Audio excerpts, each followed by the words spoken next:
미가서 1장에서 하나님께서는 직접 내려오시는 분이시다. 그리고 2장에서는 그 내려오신 하나님께서 백성들의 삶과 그리고 백성들의 죄를 다루시는 장면을 우리가 살펴보았습니다.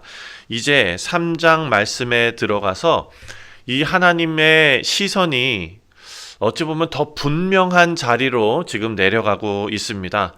백성 전체가 아니라 지도자들입니다. 하나님께서는 권력을 가진 자들, 말씀을 맡은 자들, 백성을 이끌어야 할 그런 자들의 죄를 지나치지 않으셨다라는 것입니다. 미가서 3장이 하나님께서 왜 침묵하시지 않는지, 왜 이것을 그냥 넘어가시지 않는지 날카롭게 보여주고 있습니다. 먼저 1절부터 4절까지의 말씀 속에서 우리는 하나님께서 책임 맡은 자들에게 그들의 죄를 정확하게 드러내시는 장면을 살펴보게 됩니다. 1절 말씀에 내가 또 이르노니 야곱의 우두머리들아 이스라엘 족속의 통치자들아 들으라 정의를 아는 것이 너희의 본분이 아니냐 이렇게 말합니다. 하나님께서 애매모호하게 말씀하지 않으셨습니다. 대상을 분명히 부르셨고 그리고 그 대상은 바로 지도자들입니다. 재판하는 자들이고 백성을 책임 있는 그 길로 이끌어야 할 그런 책임이 있는 그런 자들이었습니다. 그런데 하나님께서 여기에 그들에게 책망하시며 물으시는 내용이 있는데 그것이 바로 1절에 나오는 말대로 정의를 아는 것이 너희 본분이 아니냐. 다른 말로 하면 하나님을 아는 것이 너희 본분이 아니냐 이렇게 묻고 계십니다. 대상이 분명하고 이들의 책임 하나님께서 정확하게 물으십니다. 하나님을 아는 것이 너희의 본분이다. 그런데 사랑하는 성도님들, 여기서 우리가 중요한 것은 하나님을 아는 것이 우리의 본분이라는 것을 아는데 과연 내가 책임 맡은 자인가? 내가 과연 하나님께서 지금 이 지적하시는 그 대상인가를 생각할 때 우리는 나는 아닌 것 같다라고 생각할 수 있다라는 것입니다. 그것은 착각입니다. 우리가 어떤 직분을 맡고 있건 우리가 어떤 역할을 하고 있건 우리 모두 하나님을 아는 것, 정의를 아는 것이 우리 모두의 본분입니다. 그러니까 이 말씀은 특정 부모에게만 주는 말씀이 아니라 목회자들에게만 주는 말씀이 아니라 사회 지도층에게만 주는 말씀이 아니라 하나님께서 우리 모두에게 주시는 말씀입니다. 그런데 현실은 어땠습니까? 현실은 정반대였습니다. 2절과 3절 말씀을 요약하면 그들이 선을 미워했습니다. 그리고 악을 사랑했고 그리고 너무 끔찍한 그런 비유가 아니라 이것은 묘사일 것입니다. 내 백성의 가죽을 벗기고 그 뼈에서 살을 뜯어내고 솥에 담는 고기처럼 취급했다라고 말하고 있습니다. 과장된 표현이 아닙니다. 그때 당시에 지도자들의 죄가 얼마나 잔인했는지를 보여주는 것입니다. 그리고 이들은 단순히 실수한 것이 아니라 백성들을 이용했고 자기 권력을 위해서 약한 자들을 희생시켰습니다. 하나님께서는 이런 지도자들을 향해 단호하게 말씀하십니다. 4절 말씀을 보니까 그들의 그 얼굴을 그들에게서 가리시겠다라고 말씀하셨습니다. 이들이 아무리 하나님께 부르짖더라도 응답하지 아니하시겠다. 사랑하는 성도님들, 이 말씀이 얼마나 무서운 말씀인지 모릅니다. 하나님께서 하나님의 얼굴을 가리시는 것은 은혜가 끊어지는 일입니다. 우리가 매 주일마다 자녀들을 향해서 축복의 기도를 하는 것, 하나님께서 그 하나님의 얼굴빛을 너에게 비추시기를 원하노라. 사랑하는 성도님들, 이것은 정말 그 인생의 최고의 복입니다. 그런데 하나님께서 그 얼굴빛을 거두어 가시는데 그 이유가 뭐냐? 이 지도자들이 어떤 기도를 했느냐? 하나님 앞에 부르짖을 때 그 기도가 하나님을 이용하는 기도였습니다. 백성들을 외면하던 지도자들이 죽음으로 몰아넣던 그런 지도자들이 매정했던 지도자들이 자기 고통 앞에서는 하나님을 찾았다라는 것입니다. 그때 하나님께서 이들의 기도를 듣지 않으셨다. 왜? 자기를 도구로 삼는 그런 신앙을 하나님께서 결코 기뻐하지 않으셨기 때문입니다. 사랑하는 성도님들, 하나님 한 분으로 충분한 인생은 하나님께서 우리에게 무엇을 주셔야만이 아니라 하나님 자체로 기뻐하고 만족하는 인생인 줄 믿습니다. 그래서 우리가 하나님을 도구로 이용해서 내가 원하는 것을 챙기는 그런 신앙생활이 아니라 하나님 자체로 우리가 만족하고 기뻐할 줄 아는 우리 모두 되시기를 주님의 이름으로 축원드립니다. 두 번째로 5절부터 8절까지의 내용을 보면 또 다른 지도자들을 향해서 말하는데 바로 그들은 말씀 맡은 자였습니다. 하나님의 말씀을 예언하는 그런 자들. 5절 말씀을 보니까 하나님의 백성을 유혹하는 그런 선지자들이 있었다라고 말합니다. 그 선지자들이 입에 먹을 것이 넣어주면 평안하라, 샬롬을 외치고 그 입에 아무것도 안 넣어주면 전쟁을 준비한다. 하나님께서 우리를 치신다. 이런 겁박하는 말을 했다는 것입니다. 이게 하나님의 말씀입니까? 그렇지 않습니다. 선지자들이 자기 마음대로 예언했다라는 것입니다. 하나님의 말씀의 기준은 진리가 아니라 지금 어찌 보면은 자기 유익, 자기 배였던 것입니다. 자기에게 좋은 것을 주면 축복을 말하고 주지 않으면 심판을 말했던 거짓 선지자들입니다.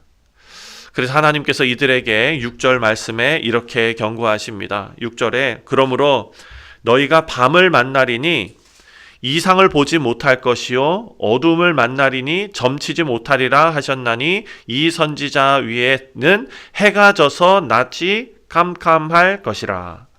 해가 져서 낮이 깜깜할 것이라. 사랑하는 성도님들, 우리는 하나님의 말씀을 빛으로 표현합니다. 하나님께서 그 빛을 비추시고 그리고 하나님의 그 말씀이 우리 삶 가운데 빛으로 내려오는 것인데 이들에게 하나님께서 그 말씀의 빛을 꺼버리시겠다라는 것입니다. 하나님의 말씀의 빛으로 화내야 할 대낮 같은 그런 인생이 이제는 캄캄한 밤처럼 변하게 된다라는 것이죠. 그래서 8절 말씀을 보니까 오직 나는 여호와의 영으로 말미암아 능력과 정의와 용기로 충만해져서 야곱의 허물과 이스라엘의 죄를 그들에게 보이리라. 자, 참된 선지자는 사람을 기쁘게 하는 사람이 아니라 하나님의 마음을 전하는 사람입니다. 지금 미가 선지자는 8절 말씀을 보면 자기 자랑하는 것이 아닙니다. 지금 이 8절 말씀에 나오는 미가야 선지자의 그 마음은, 진짜 말씀은 불편한 말씀이고 그 불편함이 백성을 살리는 말씀인데, 그렇기 때문에 사람을 기뻐하는 말씀을 전하는 것이 아니라 하나님의 마음을 전하는 사람이다 라고 8절에 자기 자신을 드러내고 있습니다. 사랑하는 성도님들, 이것이 우리 모두의 고백이 되기를 바랍니다. 우리가 말씀을 증거하는 자로서 이 세상에 부름을 받았는데 그 증거는 우리 삶으로 드러나지 않습니까? 우리 삶이 사람 기쁘게 하는 삶, 여기도 괜찮고 저기도 괜찮고 모든 종교에 구원이 있고 그것도 괜찮고 이것도 괜찮고가 아니라 어떻게 사는 것이 하나님의 마음을 기쁘게 하는 그런 삶이 될 것인가를 고민하며 그 길로 걸어가는, 외롭고 힘든 싸움을 싸워나가는 우리 모두 되시기를 바랍니다. 왜냐하면 힘들지만 하나님께서 인정하시는 길이기 때문입니다. 9절부터 12절까지의 내용을 보면 마지막으로 이런 종교와 어떤 권력, 교회와 사회의 권력, 지도층 무너질 때 공동체 전체가 무너졌습니다. 미가 선지자는 지도자들의 죄가 어디까지 미치게 되었는지를 말하는데요. 10절을 보니까 시온을 피로, 예루살렘을 죄악으로 건축하는도다. 자, 지금 시온, 거룩한 성, 예루살렘, 거룩한 성, 도시는 우뚝 서 있습니다. 하지만 기초가 다 무너졌습니다. 겉으로는 신앙이 있었는데 속에 정의가 하나도 없었던 것입니다. 근데 하나님께서는 이걸 누구에게 지적하셨습니까? 책임 맡은 자들에게 하나님께서 지적하셨습니다. 정의를 아는 것이 너희 본분인데 그것이 무너지니까 지금 예루살렘, 시온, 이 시온이 피로 건축되고 예루살렘이 죄악으로 세워졌다라고 하나님 지적하신 것입니다.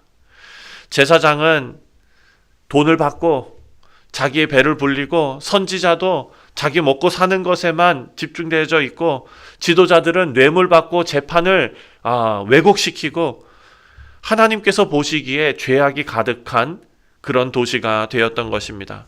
그리고 11절 말씀에 여호와께서 우리 중에 계시지 않느냐, 재앙이 우리에게 오지도 않을 것이다, 이렇게 자기 자신들의 그 행위들을 거짓말로 덮고 있습니다. 우리 미가서 3장의 가장 비극적인 고백이 바로 이것입니다. 하나님을 믿는다는 말로 자기 자신들의 죄를 가렸기 때문입니다. 하나님께서는 우리 마음의 중심을 보시는데 우리의 직분과 우리의 신앙의 경력이 우리의 죄악을 덮는 도구로 사용되어서는 안 될 것입니다. 목사라고 더 거룩하지 않습니다. 목사 안수 받았다고 더 거룩하지 않습니다. 우리 모두는 하나님 앞에 똑같은 모습으로 서게 될 것입니다. 12절 말씀을 보니까 그러므로 너희로 말미암아 시온은 갈아엎은 밭이 되고 예루살렘은 무더기가 되고 성전에 사는 수풀의 높은 곳이 되리라. 하나님께서 이런 심판의 메시지를 전달하시는 것은 하나님의 백성이 미워서가 아니겠죠. 공동체 전체가 죽고 있기 때문입니다. 하나님께서는 하나님의 백성들을 살리시기 위해서 지금 책임 맡은 자들을 먼저 다루고 계십니다. 우리 사랑하는 성도님들, 말씀을 맺습니다. 이 말씀은 우리 모두에게 주시는 말씀이다 라고 서두에 말씀드렸습니다. 이 말씀은 하나님 앞에서 우리가 어떤 자리에 지금 서 있는가를 묻는 말씀입니다. 우리가 우리의 공동체에서 또 우리의 가정에서 권력을 맡았는가, 말씀을 맡았는가, 영향력을 내가 가지고 있는가. 그렇다면 분명하게 하나님께서 우리를 물어보시는 것입니다. 너희는 나를 두려워하느냐? 정의를 아는 것이 본분이 아니냐? 하나님의 이 말씀이 우리에게는 형식적인 신앙을 하나님께서 원하지 않으신다라는 말씀으로 들리게 됩니다. 하나님께서는 정의와 진실이 살아있는 인생을 원하시고 그런 공동체를 원하십니다. 하나님께서 우리에게 주신 이 귀한 인생을 우리가 허비하고 또 바른 길로 가지 못하고 굽은 길로 간다면 하나님 앞에 섰을 때 분명히 책망을 받을 것입니다. 우리의 삶을 다시 돌아보는 말씀을 우리 마음에 잘 담으시고 오늘 하루도 하나님 바라보고 곧은 길로 걸어가는 우리 모두 되시기를 주님의 이름으로 축원드립니다. 기도하겠습니다. 하나님 아버지, 미가서 말씀 가운데 우리의 마음이 계속해서 무거워지는 말씀들이 주어집니다. 아버지여, 책망의 말씀들, 죄악을 드러내는 말씀들, 말씀을 전하면서 또 이 말씀을 받으면서 우리의 마음이 무거워지는데 그치지 않게 하시고 우리의 연약한 부분, 무너진 부분들이 우리 마음속에 생각나게 되었다면 하나님께서 하나님의 은혜와 권능의 역사와 섭리 가운데 우리를 하나님 마음에 합한 자로 세워주사 하나님을 더욱더 거룩하게 또 따라가는 아름다운 성도들의 인생이 다 되게 하여 주옵소서. 그리하여 이 무거운 마음이 변하여 기쁨이 되게 하시고 아버지, 이 아픔이 변하여 우리에게는 은혜가 되게 하여 주옵소서. 감사드리오며 예수님의 이름으로 간절히 기도하옵나이다. 아멘. 하늘에 계신 우리 아버지,